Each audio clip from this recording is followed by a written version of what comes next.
Pemerintahan Amerika Serikat dikabarkan akan mengambil alih pengelolaan distribusi bantuan kemanusiaan di Gaza. Langkah ini diambil setelah muncul penilaian bahwa Israel gagal menangani krisis secara memadai. Seorang pejabat AS mengatakan bahwa meski Trump tidak sepenuhnya senang dengan keputusan itu, namun Trump merasa langkah tersebut dianggap perlu dilakukan. Mengutip dari Al Jazeera pada 6 Agustus 2025, menyebut adanya kekhawatiran di lingkaran terhadap pemerintahan Trump terkait keinginan Perdana Menteri Israel Benjamin Netanyahu untuk terus memperluas perang dan genosida di jalur Gaza.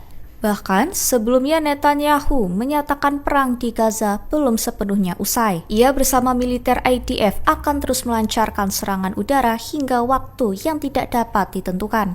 Komando militer Israel mendeteksi peluncuran rudal dari Yaman pada Selasa 5 Agustus 2025 dini hari tadi. Serangan itu yang memicu sirine di sejumlah permukiman di wilayah tengah yang diduduki berbunyi. Mengutip Al Mayadin pada 5 Agustus, rudal diklaim Israel berhasil dicegat, namun serangan ini kembali bak memberi pesan sekaligus menunjukkan dukungan militer Yaman terhadap Palestina. Di sisi lain, Angkatan Bersenjata Yaman atau YAF sebelumnya telah memberlakukan blokade laut terhadap kapal terafiliasi Israel dan melancarkan puluhan serangan rudal serta drone. Serangan diklaimnya akan terus dilakukan hingga agresi di Gaza berakhir.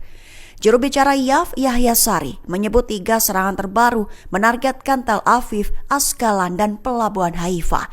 Aksi ini disebut sebagai solidaritas terhadap Palestina dan respons atas genosida di Gaza serta penodaan Masjid Al-Aqsa. Selain itu, Sari juga menegaskan bahwa Yaman tidak akan tinggal diam terhadap penderitaan rakyat Palestina. Brigade Al-Quds mengumumkan bahwa para pejuangnya berhasil menghancurkan kendaraan militer Israel. Persenjataan yang dipakai adalah dengan alat peledak takib dan lokasinya di timur laut Khan Younis, Gaza Selatan. Mengutip Al Mayadin pada 5 Agustus, hal itu diumumkan oleh pihak Al-Quds dalam pernyataannya pada Senin 4 Agustus 2025 waktu setempat. Mereka menyindir operasi militer Israel, kereta perang Gideon, yang dinilai gagal mencapai tujuannya. Sementara itu, dalam operasi terpisah Brigade Abu Ali Mustafa dan Brigade Al-Quds menghancurkan kendaraan lapis baja Israel. Lokasinya di timur Al-Sujaya, Gaza Utara. Kelompok tersebut memastikan ledakan itu menimbulkan korban di antara personil Israel baik tewas maupun luka-luka. Mereka juga menegaskan aksi itu sebagai bagian dari balasan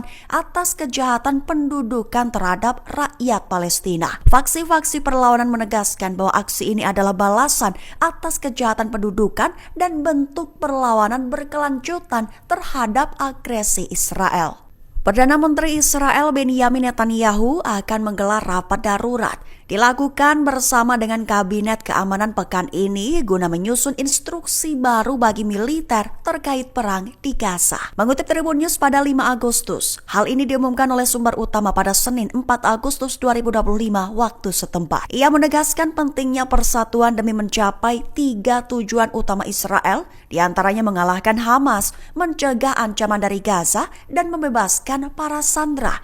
Namun hingga kini sekira 50 sandera masih ditahan Hamas dengan hanya 20 diyakini masih hidup. Media Israel melaporkan rapat akan digelar Selasa 5 Agustus waktu setempat. Di sisi lain, sebanyak 550 mantan pejabat keamanan Israel menyerukan gencatan senjata. Mereka menilai tujuan utama perang yaitu melemahkan Hamas dan menghancurkan strukturnya telah tercapai, serta menekankan bahwa dialog diplomatik perlu segera dibuka demi menyelamatkan para sandera mereka. Pemimpin Hamas Osama Hamdan menuduh Amerika Serikat dan Israel sengaja mengalihkan perhatian Dewan Keamanan PBB. Fokus dialihkan dari krisis kemanusiaan di Gaza ke isu tawanan Israel. Mengutip Palestine Chronicle pada 5 Agustus, hal ini diutarakan oleh Hamdan dalam pernyataannya pada Senin 4 Agustus 2025. Ia menyebut Gaza kini bak kamp konsentrasi Nazi, bahkan lebih buruk dari Auschwitz. tepat akibat serangan genosida Israel yang disebutnya melebihi horor Holocaust. Hamdan mengecam standar ganda barat dan menyerukan penghentian agresi serta akuntabilitas terhadap pelaku. Ia juga menyalahkan Perdana Menteri Israel Benjamin Netanyahu atas keselamatan para tawanan karena menolak gencatan senjata. Menurutnya, tahanan Israel di Gaza diperlakukan manusiawi, tak berbeda dari warga sipil Palestina yang juga hidup dalam kekurangan ekstrim. Sebaliknya, ia menuding Israel menyiksa tahanan Palestina secara sistematis di penjara. Pasukan Israel menyerbu timur Nablus tepi barat pada Selasa 5 Agustus dini hari guna mengamankan pemukim Yahudi yang masuk ke makam Yusuf.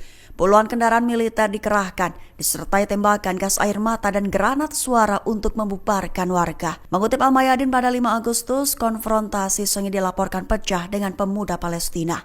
Bulan Sabit Merah melaporkan sejumlah korban luka, termasuk sesak nafas dan luka bakar. Seorang pria lansia termasuk di antara korban yang dilarikan ke rumah sakit. Dalam perkembangannya, pasukan Israel juga menyerbu kamp Balata di timur Nablus dan beberapa wilayah lain di tepi barat, termasuk Al-Khalil, Silwat, dan Jenin. Penggerebekan itu disertai pencarian rumah dan kekerasan terhadap warga. Sementara itu, bom Molotov dilemparkan ke bus pemukim di dekat jembatan Beit Khalil tanpa korban. Ketegangan terus meningkat seiring serangan militer dan pemukim yang terus berulang. Lebih lanjut, sedikitnya 2 orang tewas dalam sergapan pasukan Israel ke gudang pertanian di Kabatia, Selatan Jenin. Gudang ditembaki, dibakar lalu dihancurkan dengan bulldozer. Kementerian Kesehatan Palestina mengonfirmasi 1 korban, sementara 1 jenazah lain belum teridentifikasi.